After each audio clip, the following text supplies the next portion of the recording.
Oh God. Hi, welcome back to my channel. This is part one of What If Naruto Loved to Fight. That's what I'm gonna call it. I ain't get no sleep last night or this morning. It don't matter. So I thought might as well just record this video for you guys because when the other one didn't record right. So I'm just gonna get this one out, post it, and get this over with. So everything leading up to Naruto's birth is perfectly the same. But him growing up is differently. It's different, not differently. He would love to get to fights, with older kids his own age. But everyone can see he's naturally more talented and stronger than other kids. This would not make the parents hate him any less, but they basically see him as more of a menace than a demon. Just like someone that beats up their kids. Or like for the shinobi people that parents of shinobis or kids that want to be shinobi, they actually enjoy it because their kids always, snobbish, talking about how they're going to be the best ninja, and Naruto beating them or fighting them, even if they he do land hits, they come home crying and stuff like that. This is actually teaching them a little bit, not all the way, but just like a little bit of what a shinobi gonna have to be like.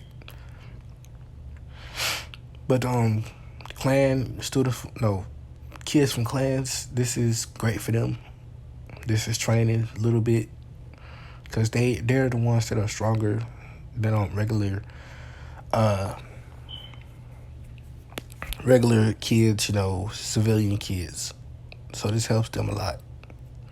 So this gives him a lot of props from clan heads and clans, but a little bit of the what is it called?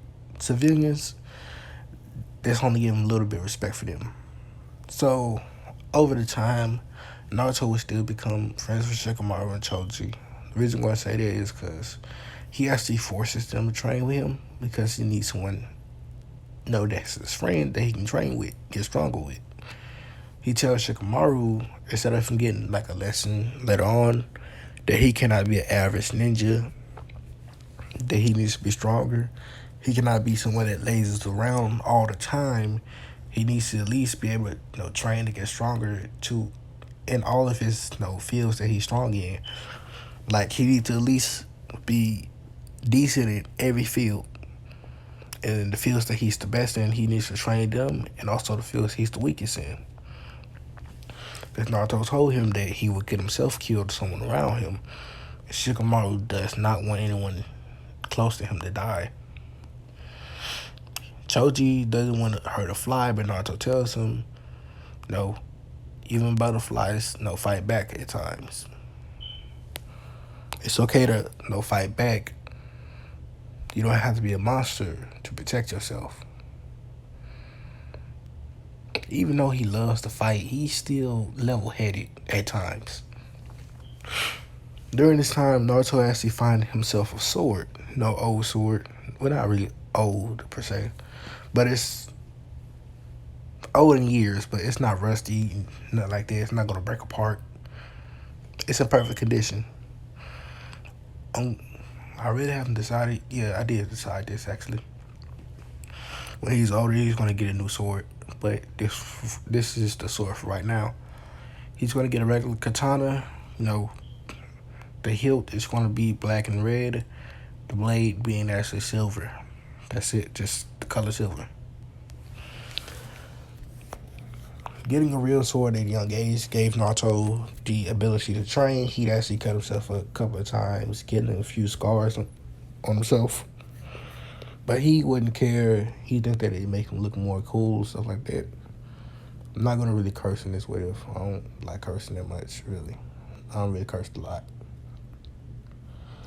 So, with these scars making him look cooler, he think that, they just scars, battle scars. Each scar has a story about how he trained, how he got better. You need some proof about you being weak at first, then getting better. With this sword, he would make his own techniques over the years, make his own fighting style with the sword. It's so wild fighting style. He's a natural with the sword.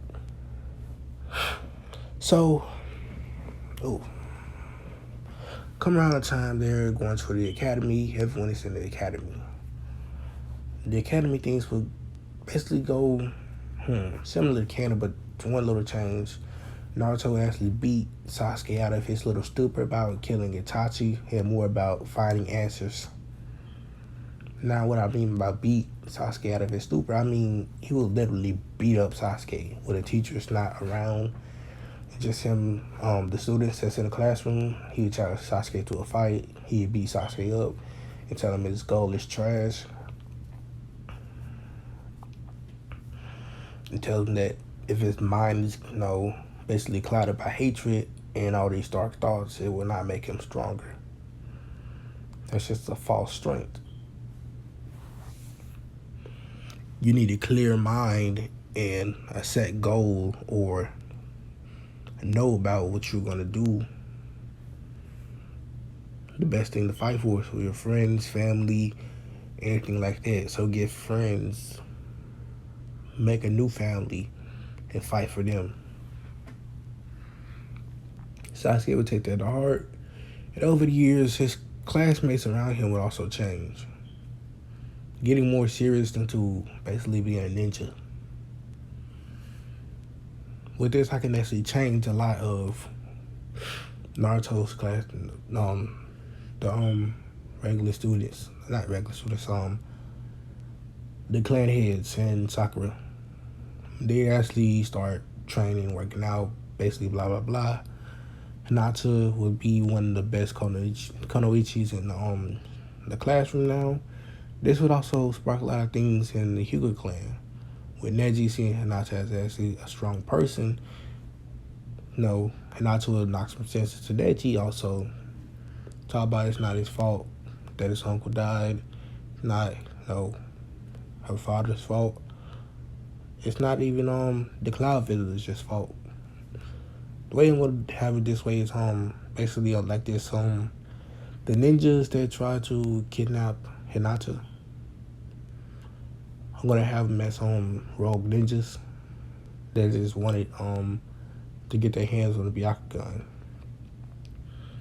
So the only people that really knew about this, being the real, it's gonna be Hiyashi, third Hokage, and the Kage before A, forgot his name. But they know all about it. A does not know about it. He was not a Kage at that point in time. I'm gonna say he not take over fully.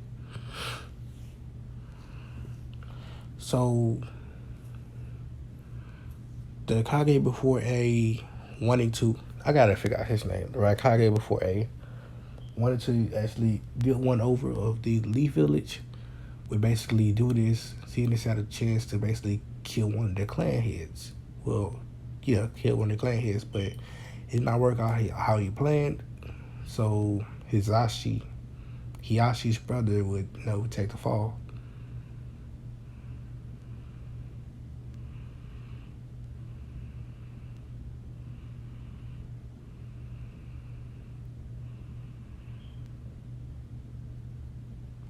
So after he died, basically Hinata telling this,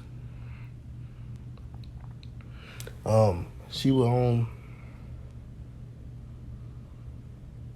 they become close friends. Oh.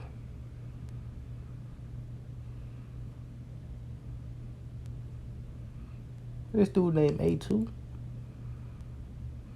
So gonna call him the third Raikage. Yeah, third Raikage. Okay. So Neji and Hinata become friends. Him and Wari would not be corrupted by their clan, the elders,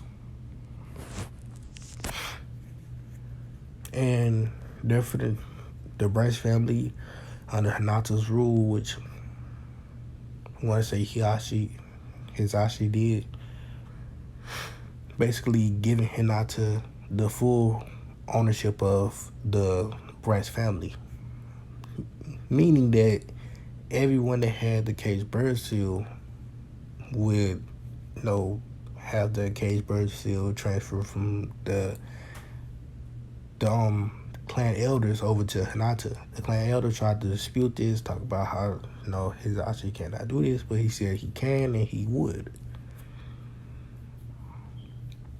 With Hinata having full control over this, she would never basically hurt them, do anything like that, and she would actually stage a coup to kill the clan elders.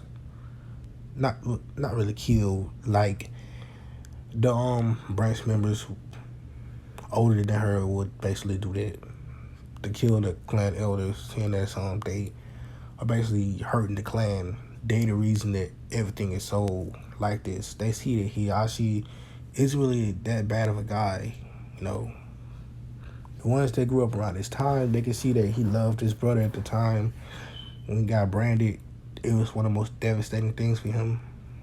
When he died, they see how low he was at. So, with the Hyuga elders not having the ability to control the caged bird seal anymore, they would all simply just be killed by their clans.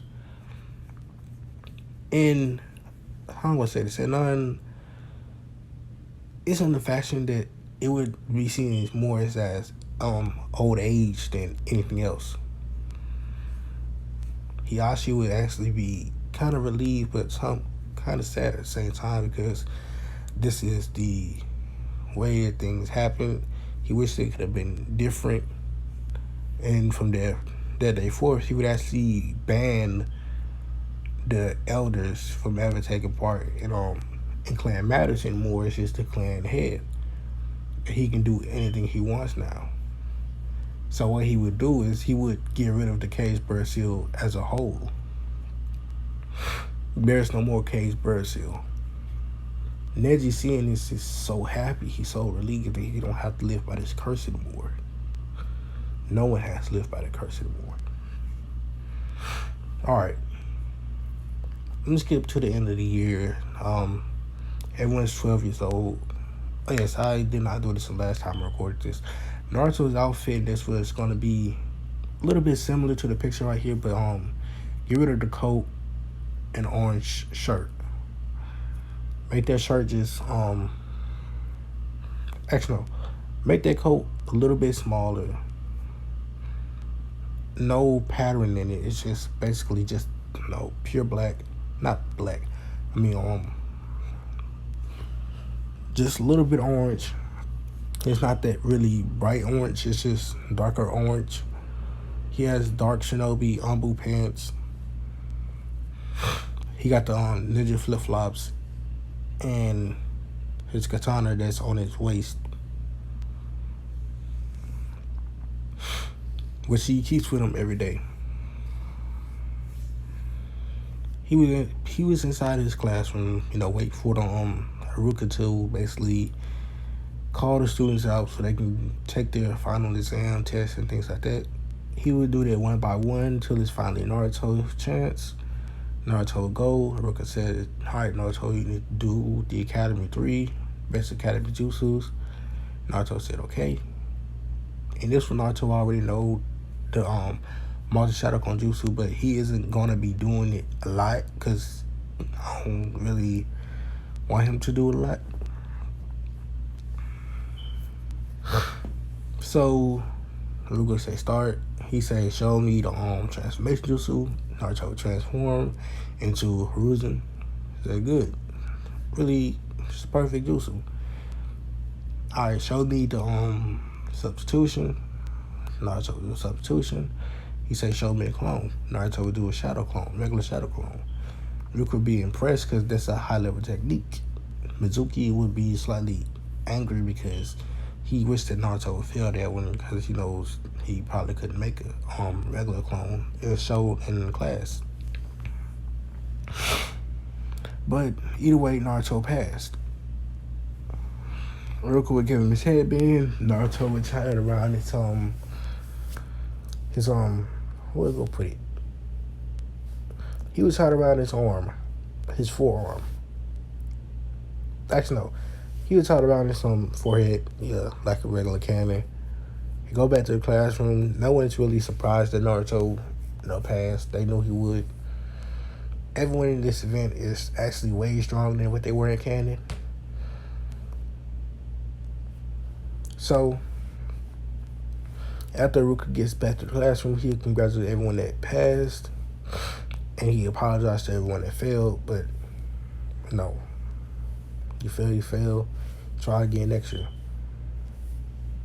So he congratulated everyone that passed and told them that in 2 weeks your senseis will be picked and you will be put on the squad with 2 other people. So if I were you, I'll use this time wisely to train up a little bit more if you want to research anything like that, or just basically rest until you get placed on the team. And after that, he would dismiss the class and he'd go home. So Mizuki would still get like a random kid.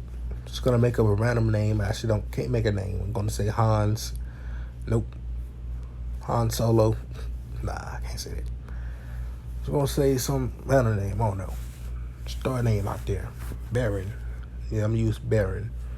It's my name I use when I play online games sometimes.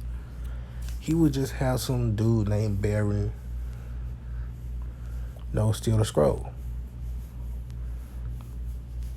So after he got the scroll, Naruto really wanted to fight right now.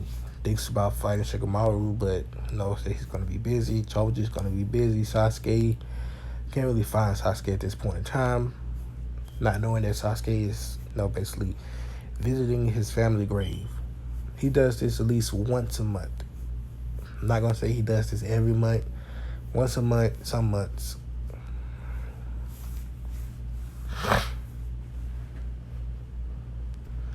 So,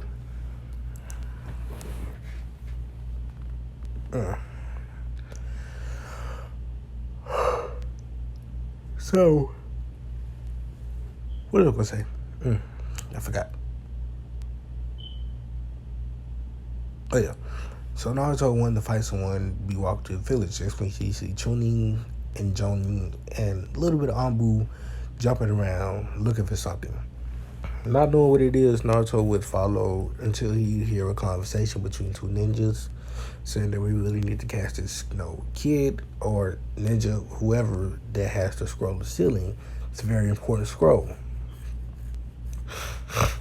Naruto, hearing this, would have a little smirk come across his face because whoever stole the scroll of sealing had to be strong to basically get past all these ninjas. Naruto would then go to the forest where Mizuki is hiding in wait for the child to show up. After a while, Mizuki would see the child come up. The child would say, Mizuki sensei, I brought the scroll like you said to. Does this mean I passed? Mizuki, coming out from behind a tree, said, yeah, you passed. Congratulations. You're now going to become a full-fledged ninja. The kid, getting a little bit excited, would jump up and say, yes, I can become a ninja. Yes. Not noticing the smile on Mizuki's face slipping a little bit as he reaches to his back and pulls out a Demon Wind Shuriken. The kid, still celebrating, did not notice Mizuki winding up and get ready to throw the Shuriken until Mizuki actually threw it. The kid, finally looking up, noticing the Shuriken coming towards him, would get slightly, scared, wondering why would Mizuki Sensei do this? Until he thought it was too late. He thought he was about to die, when suddenly the Shuriken is blocked. This would be Iruka. Mizuki, What are you doing? Oh, oh, poor Ruka. What does it look like? You, you, you're, you really are a traitor. Poor Ruka. Sad, you're gonna die here with one of your students. As Mitsuku would, jump towards Haruka, bring out a kunai. Haruka bring out his own kunai. They start fighting. Swiping at each other, clashing back and forth. This when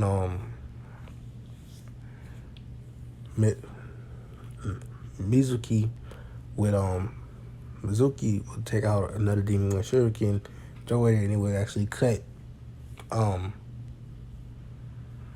Haruka across the basically on the leg, making him stumble a little bit. Mizuki would then quickly rush in, punch Haruka into the side of the ribs, bruising him a little bit, and then kick him in his left leg, and then bring down a right hook on his jaw. Haruka then be pushed to the ground and be wheezing a little bit, but then push himself up with the kunai still in his hand, bleeding on his leg, and bleeding from his mouth and his leg, saying, "I will not die. You will not kill one of my students. I am a ninja from the Hidden Leaf Village. I still have my will of fire, and it burns bright inside of me. No one will take that away. Traitor or not, you will die today." As Haruka would rush back again, but he would still be beaten by Mizuki, laying on the ground in defeat. Mizuki is slightly winded, bruises, cuts all over him after his fight. Slightly drained the chakra because he starts throwing around jutsus. The forest around him is destroyed a lot. At this point in time, ninjas are alerted to this, but since it's so far in the forest, it's going to take a while to get there. Now, after Mizuki is basically finna kill Haruka, saying that it's so sad. Poor old Haruka. Thought you'd be stronger than that, but I guess I was wrong. Now it's time to kill you. Just as he's about to bring down his kunai to stab it into Haruka's throat or head, anything like that, he would he would try to quickly block a sword strike, but it was too fast and he didn't have enough time to dodge. So his kunai just basically scraped on the sword, but it was too late. The sword already cut his hand off. Gasping in horror before it actually sinked in, Mizuki would start screaming, hollering in pain. He would jump back a lot. He see who cut his hand off. He see Naruto. Basically, Mizuki would still be clutching the stump where his hand was, wondering, how did this brat sneak up on me? How did I not notice him until it was too late? Now I'm missing one hand. Mizuki, using the basic fire jutsu, would cauterize the wound. Says to Naruto he's going to kill him, knowing that he can't really do jutsus because he don't know how to do one-hand-sided jutsus.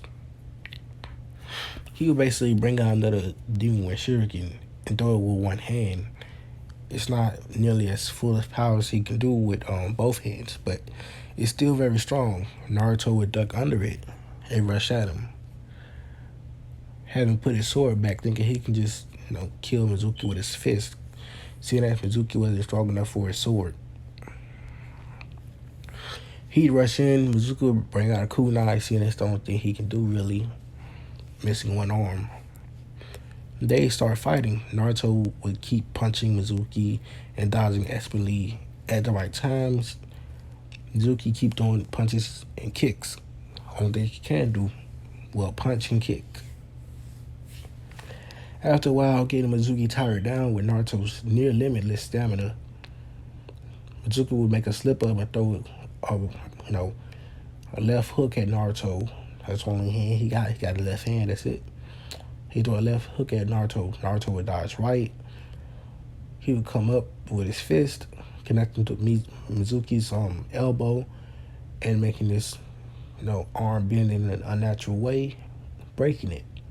Mizuki would try to scream again. Naruto would step into it, step to the right more, grab his face with his left hand and push it all the way down to the ground, slamming the back of his head against the ground. Mizuki, being slightly shook by this, would try to hop away, scramble up, but he sees that his legs are basically shaking a lot. Mizuki, basically says that, "Damn, brat." Mizuki would then, tell Naruto, try to get him knocked off his focus. He would say, "Do you even know why the village hates you, brat?" Ruka would try to say, "No, Mizuki, you cannot tell him. That's a village secret." No, Mizuki would then smile and says, "The reason that when this village hates you is because you're the reincarnation of the nine-tailed fox demon." Mizuki thinking Naruto will break down from hearing this, only to get a slight chill down his spine when he sees Naruto basically smirk and say, "Does it look like I care? The only thing I'm here for is a fight. And since you haven't conceded, the fight is not over. It's not forfeit until you die." Naruto then get closer to Mizuki, and then he start running. Mizuki thinking, what can he do? Bring out another kunai with an explosion tag on it. He throw it towards Naruto. Naruto running straight towards kunai, take his sword, split it right in half, along with the paper bomb. He would keep running, his sword at his side. He starts swinging at Mizuki, cutting small trees down. After a while, Naruto gets tired of this, and he rushes in, kicks Mizuki one leg back, knocking his balance off, come up with a right hook, right to the jaw, spin around on the left side of his leg, hit him with the right heel, right to, I'm going to say, one of his kidneys. Mizuki was throwing blood a little bit. Naruto then bring his sword down, right between the shoulder blade, Mizuki's left shoulder blade, and his neck. He'd drive all the way down, clean through. Mizuki would be chopped in half. Well, not in half, per se. Imagine alright, so look, you got your head right here. I can't show you. Your earhead down to your shoulder. Now go down from your left side of your chest all the way down to the right side of your pelvis. That's how much Naruto didn't cut him in half. Mizuki not getting time to react to his own death would slowly bleed out, thinking that he died to the demon brat. Lord Orochimaru would be so disappointed in him. Ruka waking up from his stupefaction to just seeing the first Genin just kill a Chunin with have some trouble, but still get up to go talk to Naruto, check on him, see if it's okay, check the other academy student, see if he's okay as well. After verifying that they're both okay, Ambu will soon arrive along with Johnny and Chunin ninjas. Seeing all the devastation of things that went on, they see the dead body of Mizuki, Haruka, Naruto, and the other academy student. They say that they need to report to Hokage to basically give a report on what happened. And they take the scroll of ceiling, the Ambu would bring it back to the Hokage, who would then lock it away again. Mizuki's body is taken back to interrogation center where it would later be autopsy and his brain would be scanned for anything. It would be shown that Mizuki basically worked with Orochimaru basically, and shown all of the possible interests and ways to get inside the village for a trader. With this in mind, Hiruzen would have everything that Mizuki said kept a secret from any other person, except him and the person that knows it. He would have every single place sealed up that Mizuki thought about, you can get in from. He'd up his security of the village and change a lot of things. With this being done, Aruka and the Academy student went and explained their part of the story about what happened and why the Academy student did what he did. Naruto would then come in and explain why he showed up and things like that. Now we go to the pairings. They get paired up, like in canon. Everyone should know the canon teams. If you know, I'll say them real quick. Team 7, Sakura, Sasuke, Naruto. Team 8, Ino, Shikamaru, and Choji. Team 10 is Chino, Hinata, and Kiba. And Team 9, just for the save, it's Rock Lee, Neji, and Tenten. So they get their ninja pictures taken, and the senseis would come. After the senseis come, 2 hours to 3 hours pass by. Naruto would not play a prank on Kakashi. They go up to the roof and they start introducing themselves. I'm gonna skip Kakashi's because it's basically useless. I'm gonna skip Sakura's, even though it's a lot different from the canon, but I'm just gonna skip it. She basically still wants the same thing. Still a simp. She still wants Sasuke, stuff like that. Just a little bit different. Like more likes and dislikes. She's actually doesn't like. She actually likes Ino in this one instead of not liking her, because Ino does not like Sasuke anymore. Sasuke's will be a lot different. Talk about he don't want to kill Itachi, he just want to find out why he did it, and he also wants to defeat him because he feels like he'll truly be alone if Itachi would have died. He'll be the last of his clan. Naruto's would be like he loves fighting and stuff like that. Just things like that. Fighting, relaxing, truthful people that don't lie to him, things like that. And I'm gonna get to the bell test in the next part. Thanks for watching.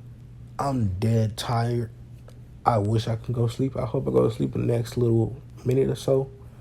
So thanks for watching. Peace out. See you guys in the next one.